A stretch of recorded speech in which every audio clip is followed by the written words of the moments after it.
podcast for curious mind.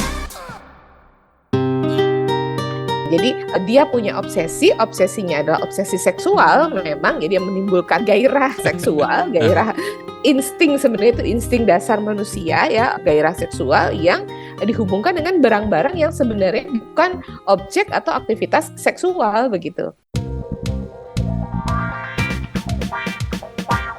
Disko, diskusi psikologi.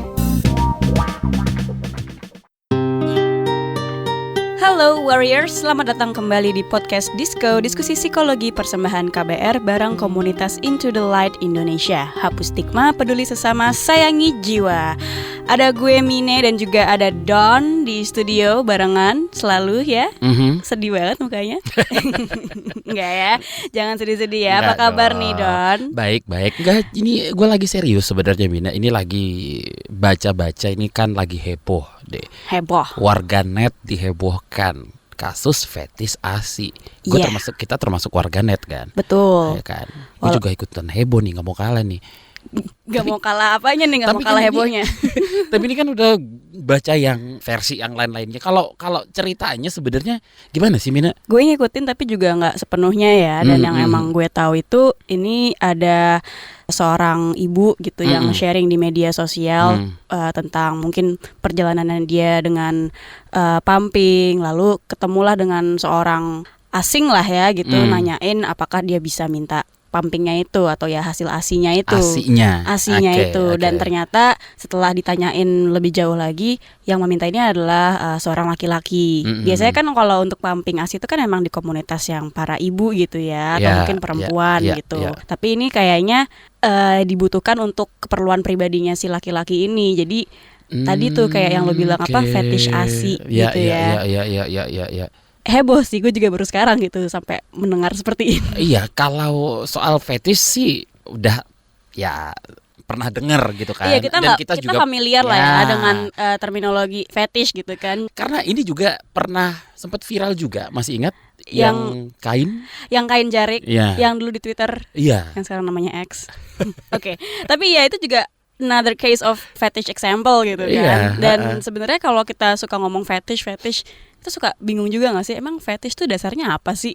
Nah, iya kan. Betul. Kita taunya kalau fetish tuh terhadap hal-hal yang kayak nggak biasa gitu. Ya kain lah tadi gitu kan. Iya. Dan setahu gue sih, ini setahu gue ya, gue nih fetish itu ya untuk membangkitkan gelora nafsu. Gairah maksudmu? Gairah, gue bilang tadi? Gelora.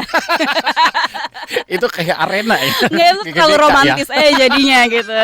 Iya, dan kalau tadi ranahnya udah yang kayak ke ASI gitu ya, itu kan sesuatu yang mungkin bahkan merugikan orang lain. Bisa jadi merugikan orang lain dan ya bikin gak nyaman gitu. Kadang-kadang kalau kita ngomongin di fetish tuh juga ya banyak yang bikin orang gak nyaman gitu, entah untuk yang warganetnya atau bahkan untuk yang tertarget atau korban kali ya kita bisa bilangnya gitu. Seperti biasa kita phone a friend. Boleh? Kita udah mulai agak-agak so tahu gitu ya. Jangan lah ya, kita bukan orang so tahu. Coba kita mau mengundang hari ini ada Kak Aulie Grashinta, seorang psikolog dari Universitas Pancasila. Hai Kak Aulie, apa kabar?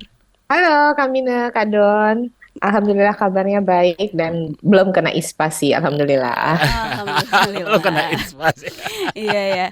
Itu juga lagi ngetren in a bad way ya. Jadi Kak Aulie, tadi gue sama Mina kan sudah ngobrolin yang lagi ramai di warganet soal fetish nih. Nah, jadi ini gimana sih menjelaskan apakah kita bisa saling sesederhana bergairah pada suatu hal? Tadi sempat gue bilang juga bergelora ya. Enggak, udah gak usah dibahas. Gimana Kak Aulie? Oke, fetish itu sebenarnya kalau di psikologi maupun psikiatri ini merupakan salah satu bentuk parafilia ya. Parafilia itu adalah perilaku yang dianggap berbeda atau bukan menyimpang sih, tetapi di luar ranah yang seharusnya begitu ya, di luar ranah seksual yang konvensional. Nah, hal-hal yang ada di ranah di luar hubungan seksual yang konvensional tersebut parafilia. Itu macam-macam, ada eksibisionisme, ada teorisme dan sebagainya, dan salah satunya adalah fetish gitu ya. Fetish sendiri itu apa? Sebenarnya fetish itu obsesi ya, obsesi itu adalah sesuatu yang ada di pikiran kita yang intens dan berulang ya, terus menerus mengganggu gitu ya, itu namanya obsesi ya. Obsesi seksual yang bukan kepada manusia atau objek non genital gitu ya, objek-objek yang sebenarnya tidak ada hubungannya dengan aktivitas seksual begitu. Tetapi kemudian dia mengasosiasikan obsesinya tersebut kepada hal-hal yang sifatnya seksual pada objek non seksual begitu. So, fetis itu bisa kepada apapun gitu ya. Kalau yang waktu tadi disampaikan kasus jarik itu sebenarnya dia fetisnya adalah pada sesuatu yang terbungkus gitu ya. Sesuatu yang dibungkus kain jarik gitu. Nah, fetis bisa apa? Sepatu, heels ya. Ya. Bisa apapun bisa menjadi sumber fetis gitu. Nah, tentu ada perjalanan panjang ya sampai seseorang bisa kemudian disebut fetis, dan saat ini yang lagi rame tadi ya fetis ASI gitu ya.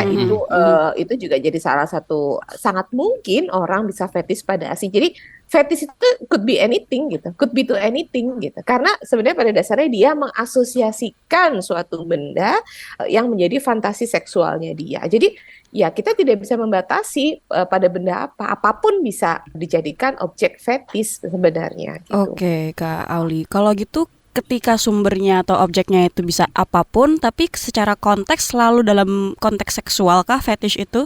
Ya, karena memang disebut fetis itu kalau kita kaitannya sama orientasi seksual, begitu ya. Ini ada sebagai suatu di dalam parafilia sebenarnya itu memang konteksnya adalah perilaku seksual, bukan perilaku umum, begitu. Jadi dia punya obsesi, obsesinya adalah obsesi seksual, memang jadi yang menimbulkan tadi ya gelora, gitu ya, menimbulkan gairah seksual, gairah insting, sebenarnya itu insting dasar manusia ya, gairah seksual yang dihubungkan dengan barang-barang yang sebenarnya bukan objek atau aktivitas seksual begitu. Jadi kalau bisa dibilang apa nih yang jadi pembeda nih Kak Oli? Yang misalnya gini, oh ini fetis gitu ya, atau oh ini bukan fetis. Apa garis pemisahnya gitu loh?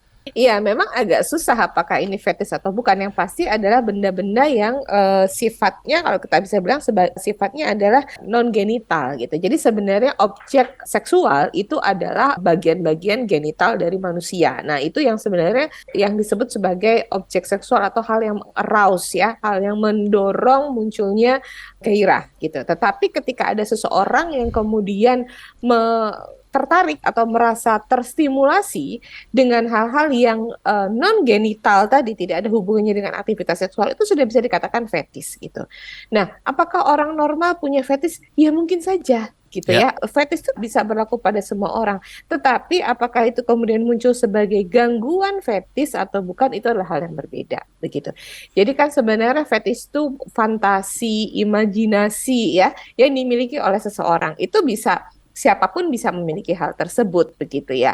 Tidak ada yang bisa batasi imajinasi atau daya pikir seseorang ya. Tetapi kemudian ketika ini menjadi intens, kemudian ini berulang, kemudian ini mengganggu kehidupannya, kemudian ini mengganggu kehidupan orang lain ya. Itu bisa dikatakan sebagai gangguan fetis. Jadi mesti dibedakan antara fetisnya sendiri dengan gangguannya. Kalau gitu, apakah orang yang memiliki fetish itu sadar nggak, Kak Auli, dengan apa yang terjadi pada dirinya? Kayak tadi Kak Auli bilang semua orang bisa punya fetish. Apakah setelah kita nih tahu bahwa kita bisa aja punya fetish, oke jadi aku sadar, don sadar gitu? Iya, pada banyak orang sebenarnya sadar karena dia akan merasa puas kalau dia sudah memanipulasi objek fetis itu gitu untuk kepuasan seksualnya. Pada dasarnya semua orang sadar, tetapi tidak semua orang tahu bahwa ini bisa merugikan dirinya ataupun merugikan orang lain. Nah, seperti itu. Jadi bahwa dia punya fetis biasanya orang pasti sadar gitu. Tapi apakah ini sudah sampai pada gangguan atau tidak, itu orang harus tahu ciri-cirinya gitu ya. Ciri-cirinya tadi salah satunya tertarik pada objek non seksual ya, non genital. Yang kedua adalah itu intens ya. Jadi ada terus dalam pikirannya berulang-ulang sehingga mengganggu dirinya. Dia jadi gelisah, dia jadi tidak bisa berinteraksi dengan orang lain secara normal. Kenapa? Karena gangguan terus ada dalam pikirannya dan dia tidak puas kalau itu belum tersalurkan, begitu. Kemudian juga adanya dorongan yang berulang dari dalam dirinya, dan ini biasanya ada sekitar 6 bulan ini terus menerus ya, kalau menurut bukunya itu namanya DSM ya, diagnostik dalam psikologi itu atau dalam psikiatri itu dia berlaku 6 bulan terus menerus dan ini mengganggu. Nah itu kalau sudah dibilang mengganggu, dia hanya bisa merasa puas dengan kebutuhan seksualnya ketika dia sudah memanipulasi objek. Nah ini bisa dikatakan sudah sebagai sebuah gangguan. Ya. Biasanya sadar, tetapi untuk kemudian menyadari bahwa ini salah, ini harus direhabilitasi, ini merugikan, nah itu hal yang berbeda tentunya. Tapi bisa dikontrol nggak sih, Kauli, fetis kita itu? Betul. Jadi pada banyak studi ya belum ada sampai hari ini yang mengatakan bisa diobati begitu ya. Ada tindakan-tindakan rehabilitasi seperti rehabilitasi psikoseksual ya. Kita menggunakan terapi tertentu, cognitive behavioral therapy, bahkan juga terapi obat-obatan begitu. Tetapi apakah ini bisa hilang sepenuhnya? Ya belum ada juga penelitian yang bisa mengatakan hal tersebut. Nah, yang paling bisa adalah dilakukan tadi pengendalian atau kontrol gitu. Nah, kontrol ini harus dibantu. Tadi tentu saja orang tidak bisa kalau dia sudah masuk pada tahap gangguan ya gitu. Ya dibantu kalau dia sudah tahap gangguan, betul. Betul. Dia tidak bisa mandiri untuk membantu dirinya sendiri. Saya bisa keluar agak sulit biasanya begitu. Perlu bantuan profesional. Kalau gitu apakah fetish ini memang selalu merugikan dan juga bisa menyakiti orang lain gitu Kak dalam konteks fetish tadi? Kalau itu sudah masuk pada tahap gangguan, iya. Kalau ini pada tahap dia punya fetish sebenarnya belum tentu gitu. Tetapi kalau ini pada tahap gangguan, iya. Kenapa? Karena pasti dia akan dia harus memanipulasi suatu objek gitu ya. Yang mungkin saja objek ini tidak selalu dia miliki. Gitu ya, misalnya contoh yang gampang misalnya sepatu heels gitu ya. Sepatu heels itu banyak ya fetish sepatu heels begitu. Ketika kemudian dia lihat orang pakai itu kemudian dia ingin, maka dia akan berusaha agar benda itu menjadi bisa dia manipulasi. Akhirnya kan mengganggu untuk orang yang punya, misalnya kemudian dia boleh nggak saya pinjam sepatunya apalah dan sebagainya yang kemudian itu memuaskan. Pasti ada hubungannya dengan orang lain. Tidak mungkin fetish itu hanya di dirinya sendiri gitu. Karena biasanya objek itu adalah objek-objek umum yang ada di mana-mana begitu. Yang objek-objek umum begitu ya, bukan objek yang memang khusus untuk aktivitas seksual gitu ya. Ini memang objek umum yang bisa di mana saja. Apalagi kalau tadi ya seperti yang dikatakan ASI. Dia kan tidak bisa memproduksi ASI-nya sendiri, pasti dia akan meminta orang lain, begitu. Dan ini tadi bisa sampai kepada tindakan-tindakan yang sifatnya kriminal, juga sama seperti kasus Jarik ya. Banyak kasus ini akhirnya sifatnya adalah kriminal atau merugikan bagi orang lain. Oke. Kauli, gimana sih kita ya perlu menyikapi terkait fetish seseorang? Atau kalau punya teman yang emang sudah terlihat atau sudah mengakui punya fetish, kita harus gimana gitu ya. Iya, betul. Jadi sebenarnya kita merasa tidak nyaman atau kita merasa ini gimana ya kok nggak enak. Kenapa? Karena memang tidak sesuai dengan norma gitu. Karena tidak seharusnya seperti itu gitu kan. Jadi itulah membuat kita kemudian merasa tidak nyaman berinteraksi dengan orang yang punya fetish itu. Nah itu yang sebenarnya sudah mulai merugikan ya, baik bagi dirinya sendiri maupun bagi orang lain. Jadi membuat orang lain merasa tidak nyaman aja kan sebenarnya sudah merugikan orang lain ya gitu. Nah lalu bagaimana ketika kita melihat ya sekitar kita melakukan hal seperti itu? Yang pasti pertama adalah kalau kita memang cukup dekat ya, kita punya closure yang dekat ya, kita harus mengingatkan, kita harus menegur, bahkan memberikan pemahaman, edukasi bahwa itu bukan hal yang bisa diterima oleh lingkungan masyarakat. Yang kedua adalah ya memang kalau kita lihat ini cukup mengganggu bagi dia, misalnya karena fetishnya kemudian dia tidak bisa bekerja ya, dia hanya fokus di situ, kemudian dia mengganggu orang lain karena misalnya karena dia fetish dengan sesuatu, kaos kaki misalnya, selama di kantor dia sibuk dengan kaos kakinya misalnya ya, kan akhirnya tidak produktif. Nah itu kan kita bisa tegur dari hal-hal yang seperti itu. Dan yang terakhir tentu kita harus rujuk kepada orang yang memang paham begitu untuk bisa menurunkan fetishnya gitu. Nah salah satu terapinya memang dalam terapi rehabilitasi psikoseksualnya adalah memang bagaimana caranya untuk kemudian diajarkan mengekspresikan dorongan seksualnya itu kepada hal yang bisa diterima oleh masyarakat gitu. Karena sebenarnya penderita fetish ini mengalami kesalahan ya, mengalami hal yang tidak tepat tepat ketika masa perkembangannya dia gitu, masa pertumbuhannya dia sejak kecil. Apakah itu dari pola pengasuhannya dia saat kecil, apakah itu dia melihat early parental image di mana dia melihat orang tuanya melakukan tindakan tertentu gitu ya. Itu kemudian juga asosiasi ya, ketika dia aroused, ketika dia seksualnya aroused, dia berhubungan dengan satu benda. Jadi setiap dia pegang benda itu kemudian aroused dorongan seksualnya. Jadi ini ada masalah dengan masa perkembangannya, sehingga ini harus kemudian di relearn ya, dibelajar ulang untuk bisa menyalurkan dorongan-dorongan seksualnya kepada hal yang diterima oleh norma masyarakat begitu. Tapi kalau kita punya teman seperti itu ya, kita tidak bisa paksa bahwa dia harus normal seperti kita, tentunya nggak bisa gitu, karena itu ada di dalam pikirannya masing-masing gitu. Aku selalu tertarik kalau ngebahas gitu ya tentang perkembangan apa yang terjadi di masa kecil, apa tuh inner child, childhood trauma gitu ya. Tapi sebelum kita bahas lebih lanjut tentang gimana perkembangan masa kecil dari seseorang yang mungkin bisa memiliki fetish, kita akan break dulu ya. Tolong! Ada apa MJ? Spider-Man tolong tangkepin orang ini. Loh, kenapa?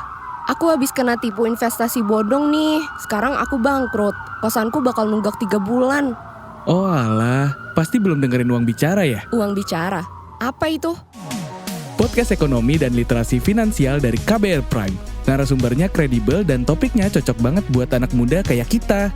Ada juga nih, topik biar gak ketipu investasi bodong. Oh iya, aku dengerin deh. Tapi kamu mau kan nangkep penjahatnya? Siap, apa sih yang gak buat kamu? Uang Bicara, menavigasi kamu supaya tetap cuan dari KBR Prime.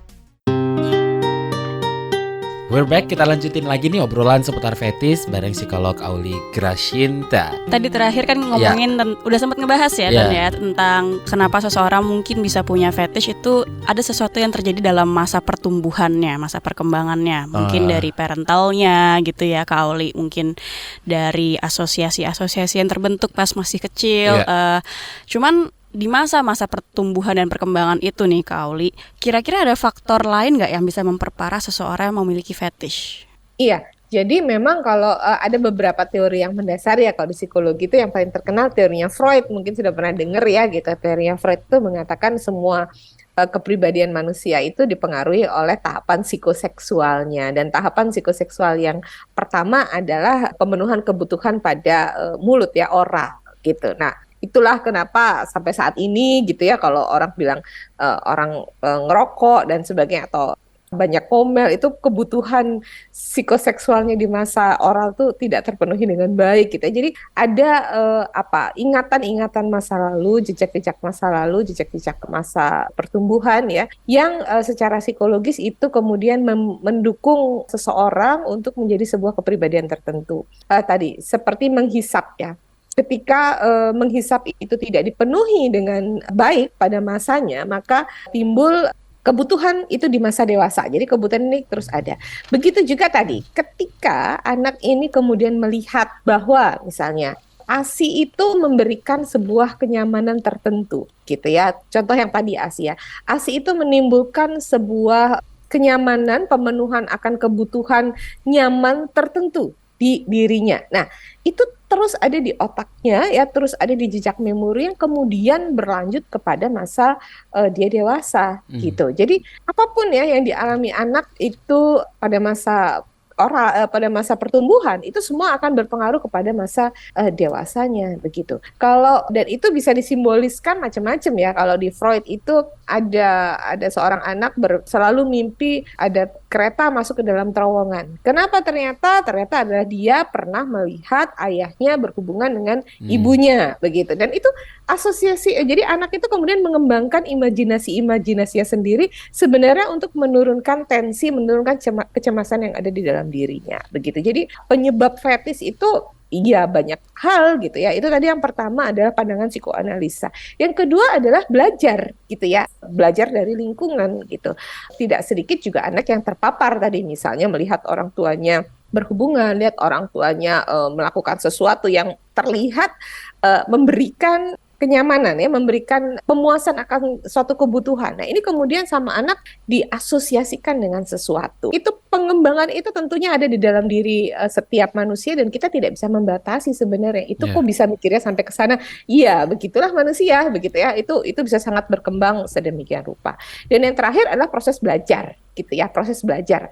Dia melihat tayangan-tayangan fetis, dia melihat tontonan, kemudian gambar fetis, dan yang kemudian mendorong dirinya untuk kemudian ikut. Dan itu yang juga hati-hati karena saat ini dengan kondisi internet ya, kondisi penggunaan media sosial yang luar biasa, kebutuhan fetis ini adalah suatu kebutuhan yang kemudian diisi oleh produsen-produsen pornografi yang memang ingin mengisi celah-celah tersebut gitu. Ya, jadi diasosiasikan kemudian pegang sesuatu aja itu bisa diasosiasikan dengan seksual, begitu. Memegang apa katakanlah botol atau remote atau apa yang kemudian bisa diasosiasikan, semua bisa diasosiasikan akhirnya. Nah, celah-celah ini juga digunakan oleh industri pornografi untuk kemudian memasukkan hal-hal tersebut kepada anak-anak kita, kepada generasi muda yang akhirnya juga jadi ikut ke dalam perilaku fetis gitu. Jadi bisa dari internal dalam diri maupun dari pihak eksternal seperti itu. Dan akhirnya ketika emang ini menjadi gangguan gitu ya dan bisa merugikan orang lain, kemana nih Kak Aulie orang dengan fetish harus mencari bantuan gitu ya? Pada siapa? Iya, sebenarnya pertama pasti dia harus menceritakan ini kepada orang yang dia percaya ya gitu. Apakah yang dia percaya ini adalah temannya sendiri ataukah ini memang langsung ke profesional gitu. Nah, kalau dia bisa langsung ke profesional tentunya sangat baik. Profesional siapa yang bisa ditemui? Ya, pertama pasti kalau kita merasakan ini ada kondisi di tubuh kita, mungkin kita bertemu dengan dokter ya, dokter seksolog ya, dokter atau seksolog di Indonesia cukup banyak, dan juga ke psikolog atau psikiater gitu ya. Jadi kedua ini bisa. Nah, kemudian nanti akan diberikan rekomendasi gitu ya, terapi-terapi apa yang paling dibutuhkan oleh dia tadi. Bisa itu berupa terapi rehabilitasi psikoseksual, bisa berupa terapi lain seperti cognitive behavior therapy, obat ya, kalau dokter bisa memberikan obat, kalau psikolog tidak. Tetapi tadi semua itu hanya bisa untuk menurunkan intensi fetisnya gitu ya. Tidak ada yang menjamin bahwa terapi itu kemudian akan jadi baik, ya samalah seperti narkoba dan sebagainya ya. Selama itu masih ada dalam pikirannya dia, selama itu masih mendorong dia, ya sulit bagi kita untuk kemudian menstop gitu ya, bahwa itu tidak bisa out of your mind. Tapi menurunkan tensi itu bisa dilakukan dengan terapi-terapi, baik itu terapi psikologis, terapi behavioral maupun terapi obat yang diberikan oleh dokter. Apakah kita memang harus jujur nih, Aulie, pada pasangan mungkin, atau mungkin ke teman atau sahabat keluarga, yang kalau kita tuh memiliki fetis pada sesuatu? Iya, jadi kunci dari mencegah sesuatu yang buruk untuk kemudian menjadi lebih buruk adalah mengekspresikan hal tersebut kepada orang lain. Ya, itu pertama. Jadi ketika kita menjadi, atau kalau dibilang speak out ya gitu ya. Jadi itu adalah kunci yang pertama untuk menenangkan diri kita sendiri sebenarnya gitu. Jadi kalau kita sudah berani menyampaikan apa yang tidak mungkin diterima oleh lingkungan kita ya kepada orang lain, paling tidak itu anxiety kita sudah menurun, kecemasan kita sudah menurun. Nah, tetapi tadi ya perlu betul-betul diketahui siapa nih yang kita kasih tahu gitu ya, apakah itu teman yang bisa kita percaya, apakah itu orang tua, apakah itu siblings, apakah itu ya macam-macam ya, itu yang pertama. Jadi menurunkan pertama itu penting gitu. Yang kedua adalah tadi mencari bantuan gitu ya. Kalau kita sudah mengatakan apa yang terjadi dalam diri kita dan merasa bahwa ini sebuah gangguan yang perlu bantuan, maka kita bisa meminta lingkungan sekitar untuk memberi bantuan kepada kita. Sekali lagi, ini jangan dianggap ini sebagai sebuah aib begitu ya, yang harus ditutupi, kemudian tidak dibicarakan, yang akhirnya malah akhirnya kita diekspresikan dalam bentuk tindakan-tindakan kriminal ya, seperti tadi kemudian dia minta direct breastfeeding, itu kan akhirnya melakukan pelecehan seksual. Akhirnya apa? Akhirnya dia bisa ditangkap atau dengan jalur hukum akhirnya tindakan pelecehan seksual gitu ya, belum lagi yang jarik dan sebagainya, bahkan pada hal-hal yang sifatnya mungkin tidak masuk akal buat kita ya, hanya mencuri kaos kaki hanya untuk memenuhi kebutuhan seksual, itu kan akhirnya jadi kriminal begitu. Nah, sebelum itu terjadi gitu ya, ada baiknya untuk kalau kita memang merasa kita punya masalah, kita memang harus menyampaikan kepada orang yang terpercaya. Kalau orang terdekat kita tidak ada yang bisa percaya, sampaikan ini kepada profesional. Cari profesional yang memang betul-betul tahu masalah itu dan kemudian bisa memberikan rekomendasi-rekomendasi. Dengan begitu tingkatan fetis kita bisa dikontrol dan kita tidak akan sampai kepada tindakan-tindakan yang sifatnya lebih buruk lagi, baik bagi diri kita maupun bagi lingkungan kita. Suka banget, aku setuju ya. Jangan dipendam sendirian, kalau nggak nanti meledak. Oke. Ya, pasti sih kita jangan menormalisasi atau menoleransi ya gitu. Jadi jangan anggap ini adalah sebuah hal yang normal, begitu kemudian tidak perlu diapa-apakan. Ya sudah, lu suka dengan itu ya udah gitu, nggak bisa gitu ya. Ini tetap ada batasannya bahwa ini bisa menjadi gangguan sehingga kita perlu pertolongan. Itu yang paling penting. Betul. Oke, thank you so much Kak Auli yang udah bersedia untuk sharing pengetahuan tentang fetish ya di episode kali ini. Dan thank you juga buat kamu warriors yang sudah mau mendownload dan mendengarkan podcast ini. Dengan mendengarkan podcast ini, semoga kita bisa membantu ya menghapus stigma tentang fetish di masyarakat ya. Lebih peduli juga terhadap orang-orang di lingkungan sekitar. Dan tentunya juga jangan lupa untuk selalu menyayangi jiwa sendiri. Sampai ketemu lagi di podcast episode selanjutnya. Dengarkan di kbrprime.id. Gue Don. Gue Mine. Pamit undur diri. Bye-bye.